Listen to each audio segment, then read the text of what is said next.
الحمدللہ وحدہ والصلاة والسلام علی من لا نبی بعد اما بعد اعوذ باللہ من الشیطان الرجیم بسم اللہ الرحمن الرحیم۔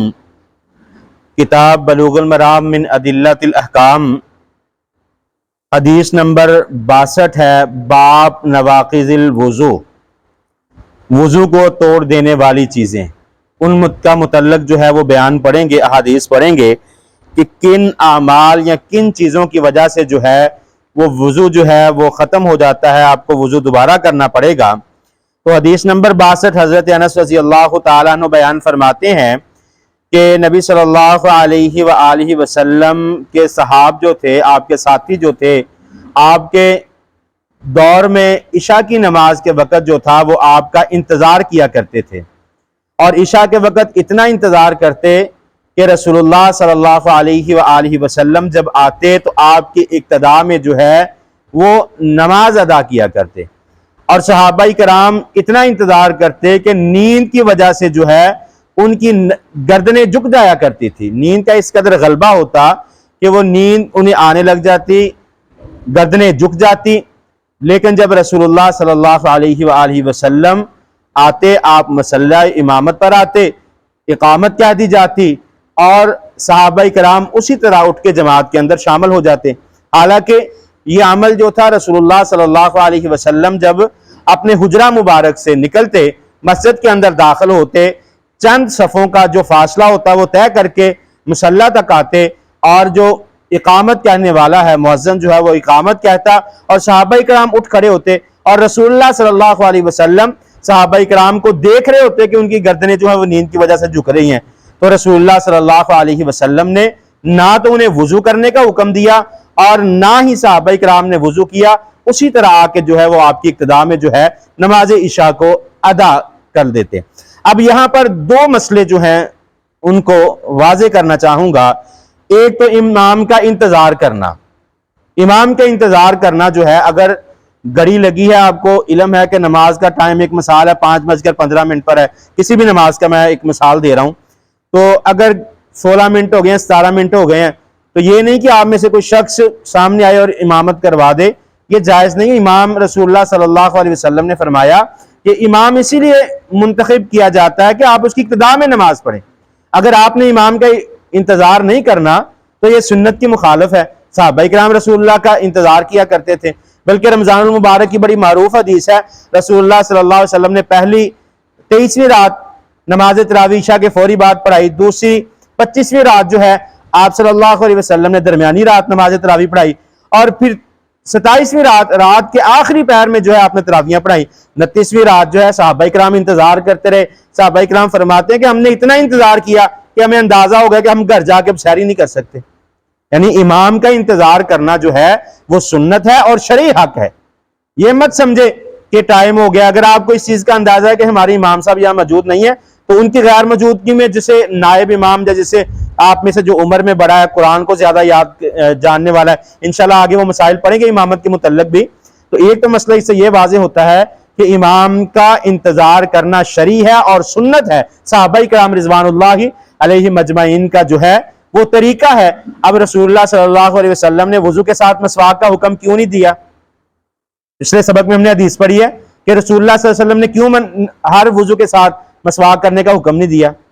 کہ مشقت ہے امت پر، اور کیا رسول اللہ صلی اللہ علیہ وسلم خود دیکھ بھی رہے ہیں کہ صحابہ کرام کی گردنیں نیند کی وجہ سے جھک گئی ہیں؟ آج تو کام ہی بہت آسان ہے، سواریاں آسان ہیں، سہولتیں بہت زیادہ ہیں، اس وقت کھدر کے موٹے لباس، گرمی کی شدت، اور پھر دور دراز کے سفر پیدل طے کر کے کندھوں پر بہت زیادہ بوجھ لاد کے اٹھا کر لاتے، اور اس قدر سخت مشقت کرنے کے بعد رات کو رسول اللہ صلی اللہ علیہ وسلم کا انتظار کرنا، رسول اللہ صلی اللہ علیہ وآلہ وسلم کو اس بات کا علم تھا، اور یہ اس لیے کہ امت کو پتہ چل جائے کہ امام کا انتظار کرنا سنت رسول ہے۔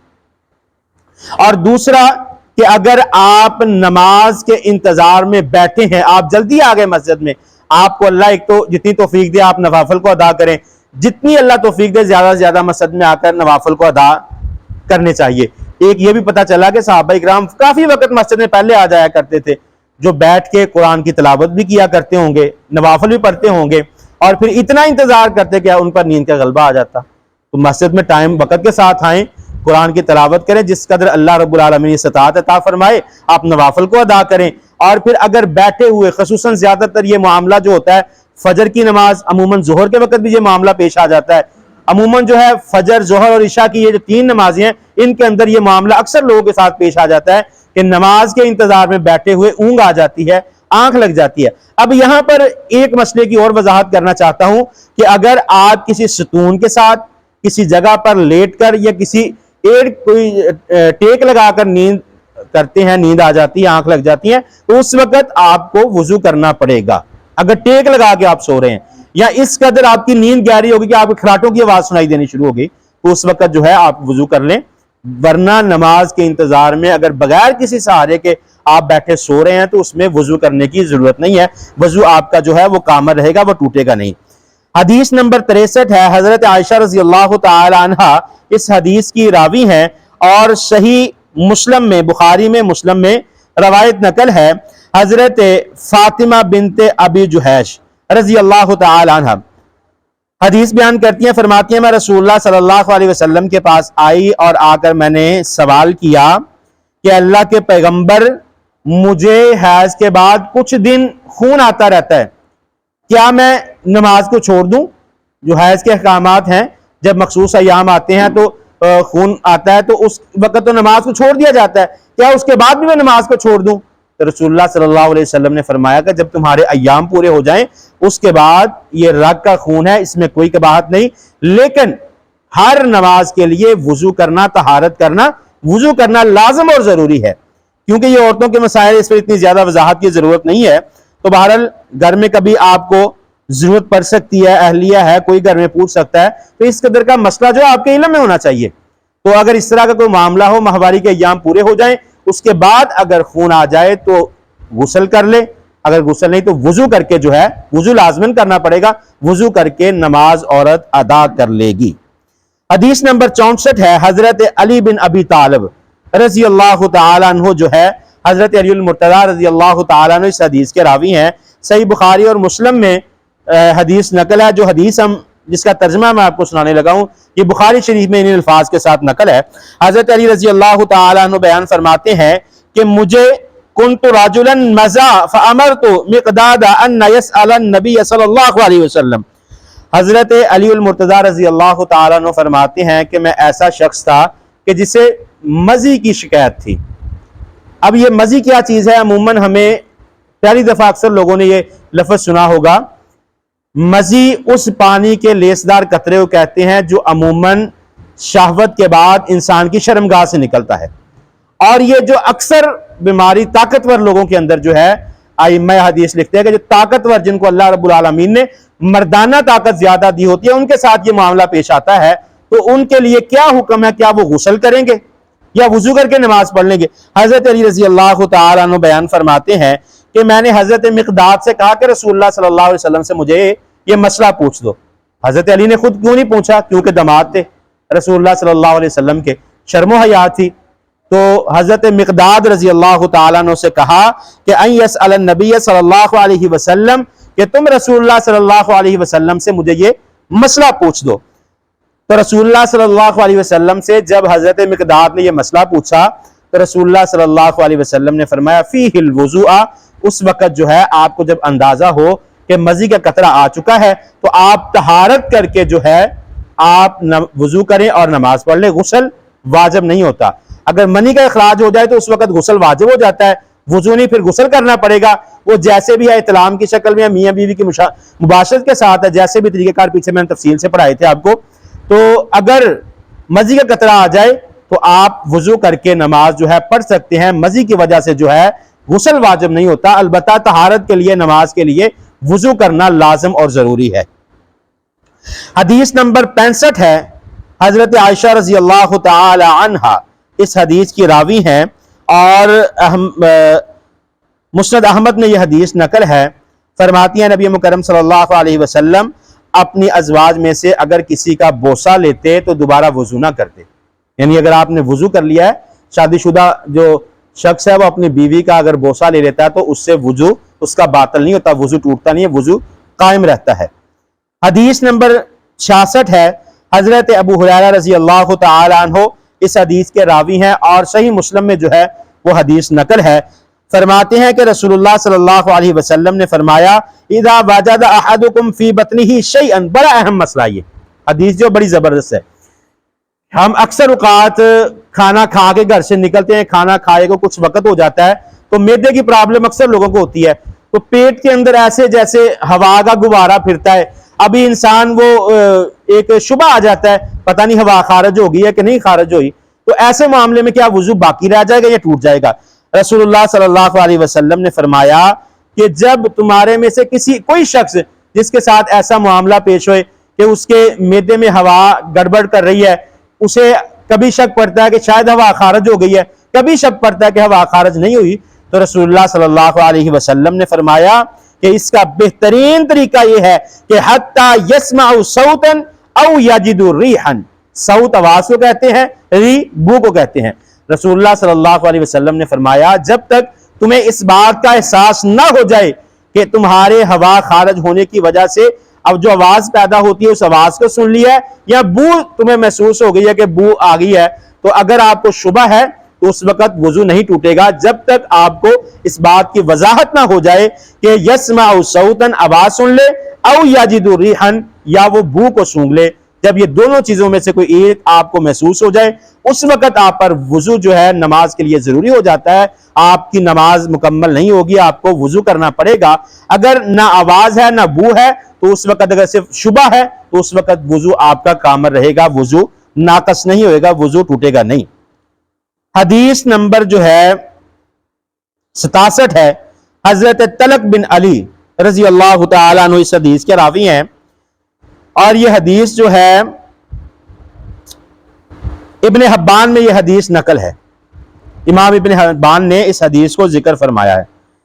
فرماتے ہیں کہ ایک آدمی نے رسول اللہ صلی اللہ علیہ وسلم سے مسئلہ پوچھا کہ دوران نماز اگر کوئی شخص اپنی شرمگاہ کو چھو لیتا ہے تو کیا اس کا وضو ٹوٹ جاتا ہے؟ عموماً انسان کا یہ زندگی کا معاملہ ہے، زندگی کا حصہ ہے، خارج ہوتی ہے انسان اپنی شرمگاہ کو چھو لیتا ہے تو کیا اس کا وضو باطل ہو جائے گا یا وضو ناقص تو نہیں ہوگا، وضو کامل رہے گا؟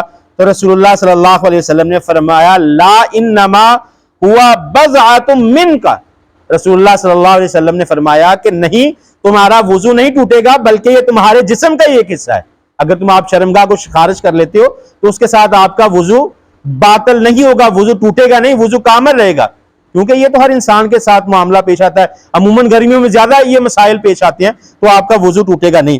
لیکن جو اگلی حدیث حضرت بصرہ بنت صفوان رضی اللہ تعالی عنہا بیان فرماتی ہیں کہ نبی مکرم صلی اللہ علیہ وسلم نے فرمایا من مس الذکر فلیتوضأ، جو اپنے ذکر کو چھو لے وہ وضو کرے.